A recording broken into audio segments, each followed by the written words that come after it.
crap, guys. My car's here. Literally here. I'm freaking out. I can't believe it.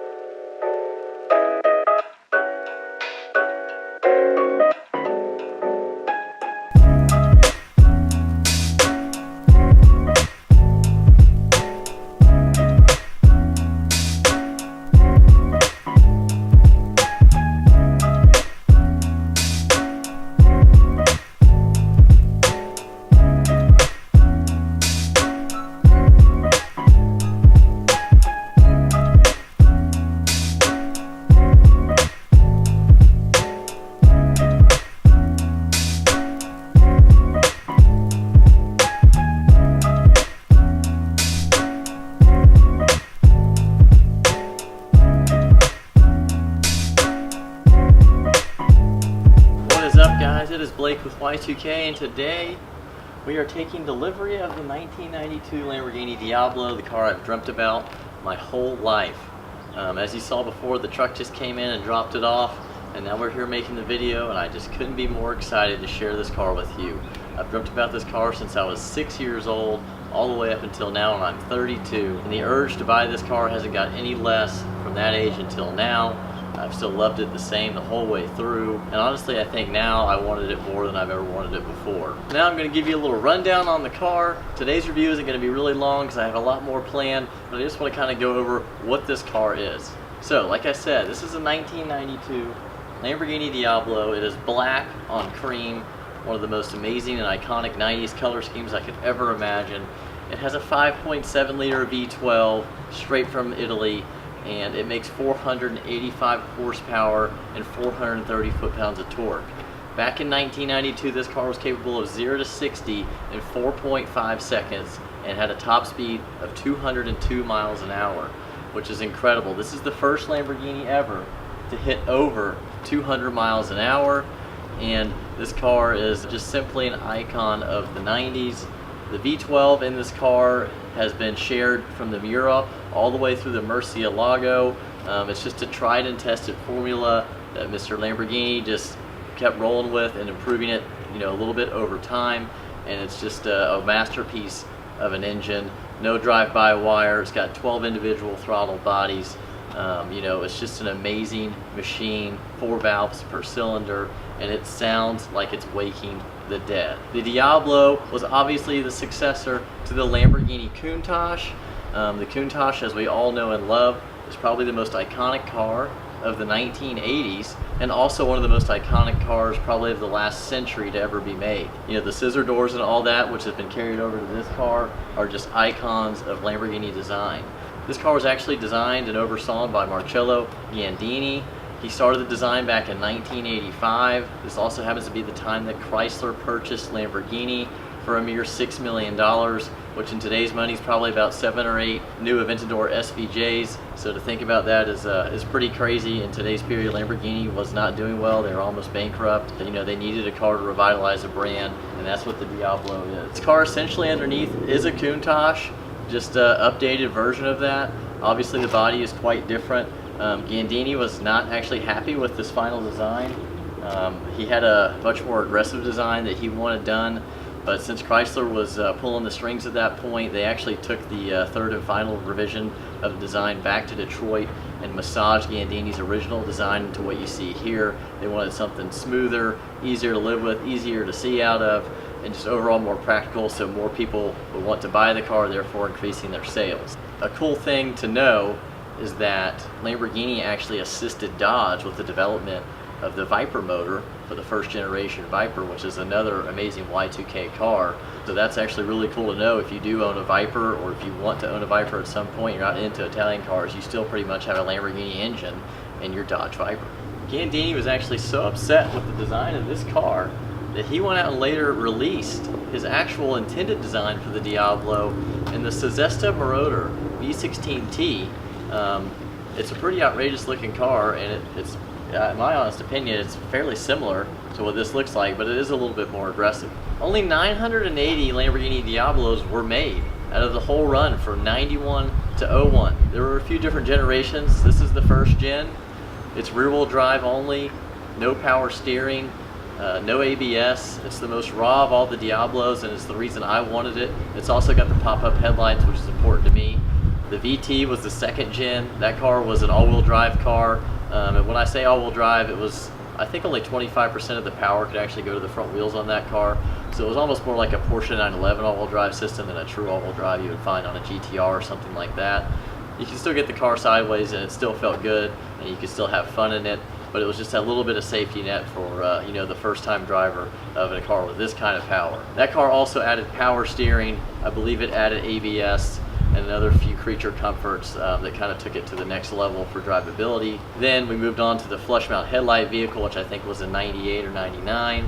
And then that car eventually transitioned into the 6.0 VT, which is the final iteration of the Diablo, and that car was actually overseen by Audi. They had purchased Lamborghini at that point, and that's probably the the most drivable version of the Diablo for a day-to-day aspect vehicle. Another cool thing that really interested me about this car was it's actually only a 2-owner vehicle, but spent some time in Georgia, in Madison, and then it went down to South Florida, I believe in Sarasota, and then it made its way over to Southern California, and I believe its last stop was actually in Pennsylvania. It's only a 2-owner vehicle. I'm the 3rd owner of the car, and it's all original.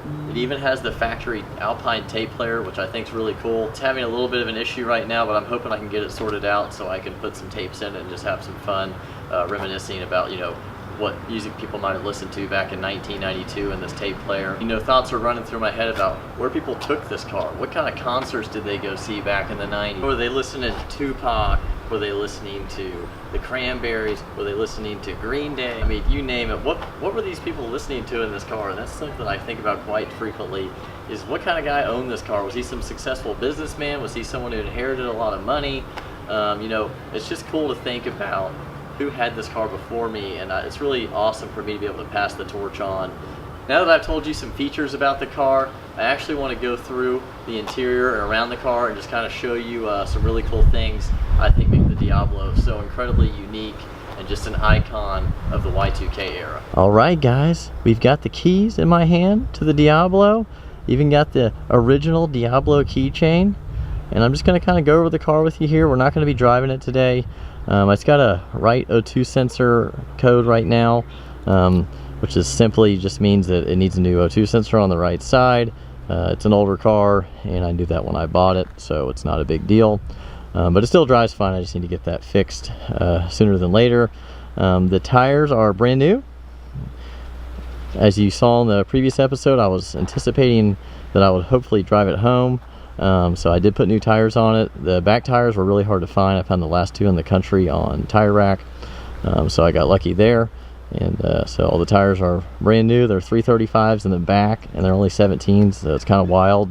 The fronts are only 245s, which means this car does tend to understeer. It's got a lot of rear grip, and the front grip definitely gives out first.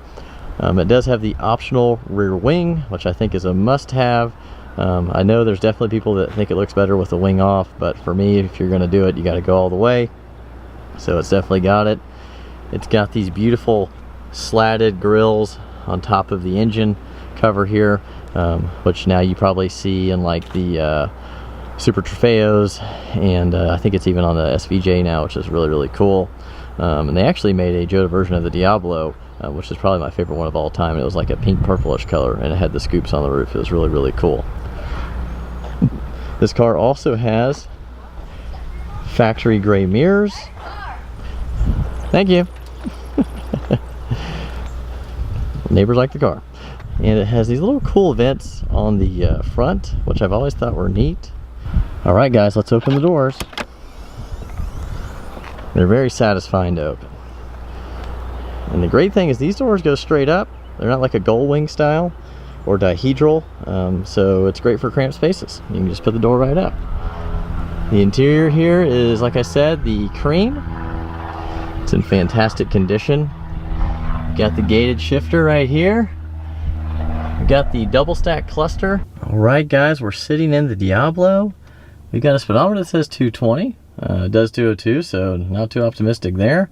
We've got the oil pressure gauge. We got the coolant temp.